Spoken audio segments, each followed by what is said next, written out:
السلام علیکم ورحمۃ اللہ وبرکاتہ۔ اعوذ باللہ من الشیطان الرجیم، بسم اللہ الرحمن الرحیم۔ الذین یؤمنون بالغیب ویقیمون الصلاة ومما رزقناہم ينفقون۔ صدق اللہ العظیم۔ سورۃ البقرہ، پارہ نمبر 1، آیت نمبر 2 تا 3۔ الذین، وہ لوگ جو کہ یؤمنون، ایمان رکھتے ہیں، بالغیب، غیب پر، اور یقیمون، قائم رکھتے ہیں، الصلاۃ، نماز کو، اور مما، جو کچھ، رزقناہم، ہم نے انہیں دیا، ينفقون، خرچ کرتے ہیں۔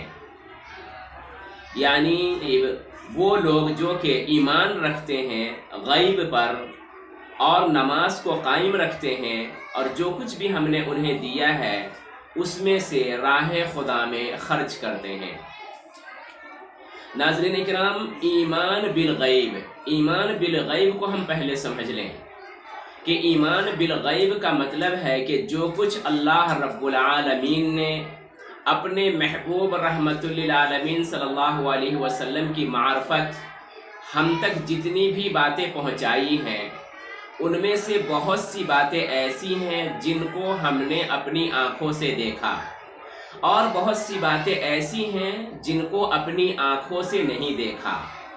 تو ایمان بالمشاہدہ اور ایمان بالغیب دونوں ہی چیزیں ہیں ہمارے سامنے۔ تو ایمان بالمشاہدہ کے لیے تو کوئی بڑی بات نہیں ہے، لیکن اللہ کی نظر میں کون سا ایمان معتبر ہے، قابل اعتبار ہے، قابل نجات ہے؟ تو اللہ کی نظر میں ایمان بالغیب یعنی ان تمام باتوں پر ایمان رکھنا جن کو ہم نے نہیں دیکھا۔ جیسے رب العالمین کو ہم نے نہیں دیکھا، اب رب العالمین کو بن دیکھے رب پر ایمان لانا، ایسا ایمان رب کو محبوب بھی ہے اور مطلوب بھی ہے، اور ایسا ہی ایمان ہمارے لیے باعث نجات بھی ہے۔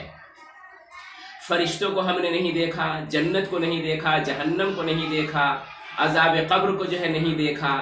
اسی طریقے سے بہت ساری غیب کی باتیں جو ہماری نظروں کے سامنے نہیں ہے یا جن کو ہم نے اپنی آنکھوں سے نہیں دیکھا، ان تمام باتوں پر ایمان لانا ایمان بالغیب کہلاتا ہے، اور یہی ایمان اللہ اور رسول کے نزدیک محبوب و مطلوب ہے، اور ایسا ہی ایمان کل قیامت کے دن عذاب دوزخ سے بچانے والا ہے۔ ایمان بالمشاہدہ تو کوئی بھی لا لیتا ہے۔ ایمان بالمشاہدہ جیسے فرعون، موت کا فرشتہ جب سمندر میں نظر آیا، جب وہ غرق ہونے لگا، ڈوبنے لگا، تو معلوم ہے آپ کو کیا کہنے لگا؟ آمنت برب موسیٰ و ہارون، میں تو موسیٰ اور ہارون کے رب پہ ایمان لایا۔ الآن، ارے اب تیرے کو ایمان کی سوچ رہی ہے؟ جب تو نے موت کے فرشتوں کو دیکھ لیا، جب تجھ کو موت نظر آ گئی، جب تو غرق ہو رہا ہے، ڈوب رہا ہے، تو اب اس وقت کہتا ہے کہ موسیٰ اور ہارون کے رب پہ ایمان لایا۔ یہ ایمان بالمشاہدہ ہے، اور یہ باعث نجات نہیں ہے۔ یہ اللہ کو ایسا ایمان نہ محبوب ہے نہ ہی مطلوب ہے۔ تو کہتے ہیں کہ جیسی کرنی ویسی بھرنی، نہ مانے تو کر کے دیکھ، جنت بھی ہے دوزخ بھی ہے، نہ مانے تو مر کے دیکھ۔ تو ناظرین اکرام، ایمان بالغیب یہ ہمارے لیے ضروری ہے۔ اس میں مومنین کی 3 صفتیں بیان کی گئی ہیں، جس میں سے سب سے پہلی صفت ہے ایمان بالغیب۔ یہ باتیں ہمارے سامنے آ گئی۔ دوسری صفت بیان کی گئی ہے وَيُقِيمُونَ الصَّلَاةَ، کہ نماز کو قائم رکھتے ہیں۔ نماز کو قائم رکھنے کا مطلب ہے کہ مکمل طہارت ہونی چاہیے، نماز کے جو شرائط ہیں ان شرائط کو پورا کرنا چاہیے، خشوع خضوع ہونا چاہیے، اخلاص ہونا چاہیے، اور اللہ رب العالمین کو جیسی عبادت محبوب و مطلوب ہے ویسی ہونی چاہیے، ہمیشہ ہونی چاہیے، ٹائم پر ہونی چاہیے۔ تو یقیمون الصلاۃ کا یہ مطلب و مفہوم ہے کہ نماز وقت پر ادا کی جائے، اور جتنے بھی اس کے شرائط ہیں ان تمام شرائط کا لحاظ رکھا جائے۔ تو دوسری صفت بیان کی گئی ہے کہ وہ نماز کو قائم رکھتے ہیں، کہ نماز ایک ایسی عبادت ہے کہ نماز ہمیں یہ بتاتی ہے کہ اے اللہ کے بندو، تم نے تکبیر تحریمہ کہہ لی، تکبیر تحریمہ کہنے کے بعد تم اپنے رب کے سامنے کھڑے ہو گئے، اب تم ہو، تمہارا رب ہے اور بیچ میں دوسرا کوئی بھی نہیں۔ نماز ہمیں یہ بتاتی ہے کہ تکبیر تحریمہ کے بعد اللہ کے بندو تم پر بات کرنا جو حلال کام تھا وہ حرام کر دیا، کھانا پینا اور جتنی بھی نماز سے باہر جن باتوں کا بولنا، جن کاموں کا کرنا ہمارے لیے حلال تھا، نماز میں داخل ہونے کے بعد وہ ساری چیزیں ہمارے لیے حرام ہو جاتی ہے۔ تو وہ تمام باتیں ہمارے لیے حرام ہو جاتی ہے جو نماز سے باہر حلال ہوتی ہے۔ اب نماز سے ہمیں یہ سبق ملتا ہے کہ اے اللہ کے بندو، اب مسجد سے نکل کر کے جو تم جا رہے ہو تو اپنے کھیت میں، کھلیان میں، مکان میں، دکان میں، ملازمت میں، کاشتکاری میں، کاروبار میں، ہر جگہ تمہاری یہی خوبیاں ہونی چاہیے، یہی صفتیں ہونی چاہیے کہ یہاں تم حلال چیزوں کو بھی حرام کر دیا، تم نے حرام مان لیا۔ اسی طریقے سے جب تم دنیا داری میں جانا تو جن کاموں سے اللہ نے، اس کے رسول نے منع کر دیا ہے، ان کاموں سے بھی ایسا ہی بچنا جیسا کہ تم نماز میں بچے تھے۔ اور جس طریقے سے رب نے حکم دیا کھڑے ہو جاؤ، ہاتھ باندھ کے کھڑے ہو گئے۔ رب نے حکم دیا رکوع میں چلے جاؤ، رکوع میں چلے گئے۔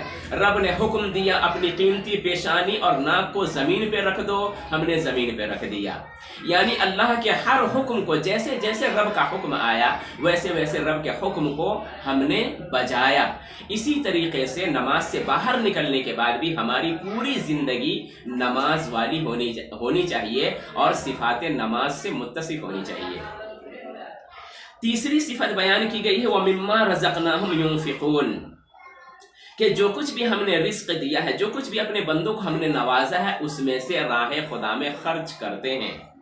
تو ہمیں معلوم ہونا چاہیے کہ اگر ایک پیسہ بھی ہم حاصل کرتے ہیں تو جس ذہنی صلاحیت سے، جس عقل سے، جس ہاتھ سے، جس قوت سے، جس طاقت سے، جس وقت میں ہم نے اللہ کی نعمتوں کو حاصل کیا ہے، مزدوری کر کے، محنت کر کے، پسینے بہا کر کے ہم نے جو 2 پیسے حاصل کیے ہیں وہ رب العالمین کی دی ہوئی عقل سے ہم نے حاصل کیا ہے، اللہ رب العالمین کی دی ہوئی طاقت سے ہم نے حاصل کیا ہے، اللہ رب العالمین کی دی ہوئی صلاحیت سے ہم نے حاصل کیا ہے۔